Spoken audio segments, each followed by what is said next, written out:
Realme 9 সিরিজের 9 Pro এবং 9 Pro Plus এই দুটি স্মার্টফোন আগামী ফেব্রুয়ারি মাসের 15 তারিখেই অফিসিয়ালভাবে চলে আসবে। তো আজকের এই ভিডিওতে Realme 9 Pro Plus স্মার্টফোনটা সম্পর্কে জানাবো, বিকজ অফিসিয়ালভাবে এই ফোনটার ফুল specification, battery details, charging details সহ কোন ধরনের চিপসেট আর ডিসপ্লে থাকবে সেই সম্পর্কে জানা গিয়েছে। তাই ভিডিওর নিচে লাইক বাটনে ক্লিক করে ভিডিওটা শেষ পর্যন্ত দেখতেই থাকুন। সর্বপ্রথমে Realme 9 Pro Plus স্মার্টফোনটার স্টোরেজ ভেরিয়েন্ট সম্পর্কে আপনাদের জানিয়ে দিচ্ছি। 6GB এবং 8GB এই দুটো ভেরিয়েন্টের সাথে আসবে Realme 9 Pro Plus স্মার্টফোনটা। এছাড়া সফটওয়্যারের মাধ্যমে আপনারা ভার্চুয়ালি ডাইনামিকভাবে আরও 5 থেকে 7GB পর্যন্ত র্যামকে এক্সটেন্ড করতে পারবেন। এর মানে দাঁড়াচ্ছে গিয়ে 8GB র্যামের ভেরিয়েন্টটা নিলে সর্বোচ্চ 15GB ডাইনামিক র্যামকে ইউজ করা পসিবল হবে 9 Pro Plus স্মার্টফোনটাতে।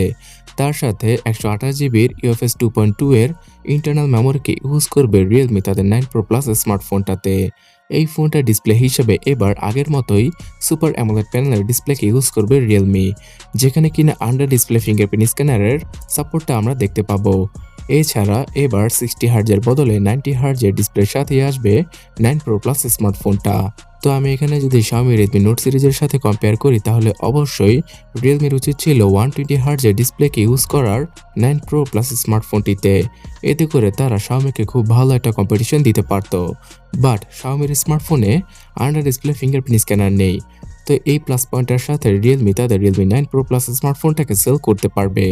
এছাড়া সফটওয়্যারগত ক্ষেত্রে Xiaomiর তুলনায় বর্তমানে Realmeর স্মার্টফোনের বাগ ভাল্লুক অর্থাৎ সমস্যা খুবই কম, যার জন্য কিনা অনেকে আছেন যারা কিনা বর্তমানে Xiaomi থেকে Realmeতে সুইচ করছেন খুব ভালো একটা এক্সপিরিয়েন্স পাওয়ার জন্য। Out of the box Realme UI 3.0 এবং Android 12 এর সাথে আসবে Realme 9 Pro Plus স্মার্টফোনটা। এই Realme UI 3.0টা বেসিক্যালি ColorOS 12.0, যেটাকে কিনা রিব্র্যান্ডেড অথবা রিনেম করে Realme তাদের স্মার্টফোনে ইউজ করে থাকে। এটা হয়তো আপনারা সকলেই জানেন।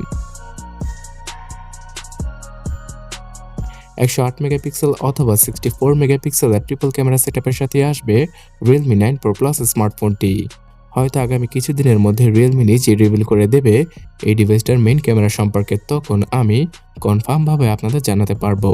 তবে ফ্রন্টে যে 16 অথবা 32 মেগাপিক্সেলের সেলফি ক্যামেরা থাকবে এটা নিশ্চিত। Realmeর এই ফোনটা দ্বারা 4Kতে ভিডিও রেকর্ডিং করা পসিবল হবে। তার সাথে Realmeর ক্যামেরা অ্যাপের যতগুলো ফিচার রয়েছে, যেমন ডুয়াল ভিডিও রেকর্ডিং করার ফিচার, কালার বুস্টের ফিচার অথবা নাইটস্কেপের ফিচার, এই সকল ফিচারও থাকবে 9 Pro Plus স্মার্টফোনটাতে। তো Xiaomiকে কমপ্লিট করতে হলে অবশ্যই খুব ভালো মানের একটা চিপসেটকে ইউজ করতে হবে Realmeকে এই ফোনটাতে। তার জন্য তারা MediaTek Dimensity 920 5G প্রসেসরকে ইউজ করতে যাচ্ছে তাদের এই আপকামিং ডিভাইসটিতে, এবং এই জিনিসটা তারা নিজেরাই কনফার্ম করেছে। এর আগে Xiaomi Redmi Note 11 Pro স্মার্টফোনটার Chinese ভেরিয়েন্টে আমরা এই চিপসেটটাকে দেখেছিলাম, যেটা কিনা খুব পাওয়ারফুল একটা প্রসেসর বাজেট অনুযায়ী, এবং এখানে এই প্রসেসরটির মাধ্যমে আপনারা 60 FPS এ প্লে করতে পারবেন পাবজির মতো গেমটি। আর ফ্রি ফায়ার সহ অন্যান্য সকল গেমই ম্যাক্স সেটিংসে রেখে প্লে করা পসিবল হবে। 5G ব্যান্ডের কথা বললে সর্বোচ্চ 7 থেকে 11টি 5G ব্যান্ডের সুবিধা পাওয়া যাবে Realme 9 Pro Plus স্মার্টফোনটিতে।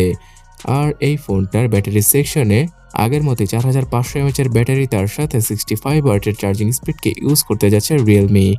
তো এখানে হয়তো অনেকেরই কমপ্লেন থাকবে যে 5000 mAh এর ব্যাটারি হলে খুব ভালো হতো।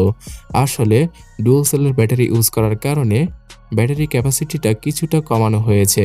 তো Realme 9 Pro Plus স্মার্টফোনটা শুধুমাত্র 30 থেকে 35 মিনিটে আপনারা ফুলি চার্জ করতে পারবেন। আর টেনে টুনে একদিনের মতো ব্যাটারি ব্যাকআপ পাওয়া যাবে যদি ফোনটাকে ডার্ক মোডে ইউজ করা যায়।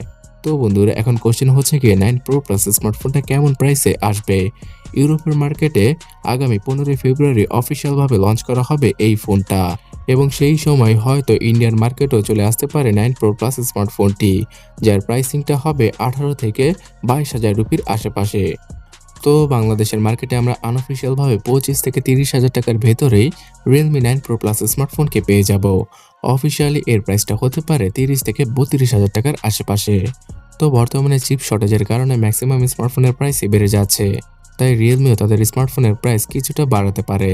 তবে যাই হোক বন্ধুরা, ফোনটা আসলে আমি সবার আগে আপনাদের সাথে শেয়ার করব। তার জন্য এই চ্যানেলটাকে সাবস্ক্রাইব করে রাখবেন, আর আগামীতে Realme 9 Pro স্মার্টফোনটা সম্পর্কেও সম্পূর্ণ ডিটেলস ভিডিও এই চ্যানেলটাতে আসবে, তার জন্য অপেক্ষা করুন।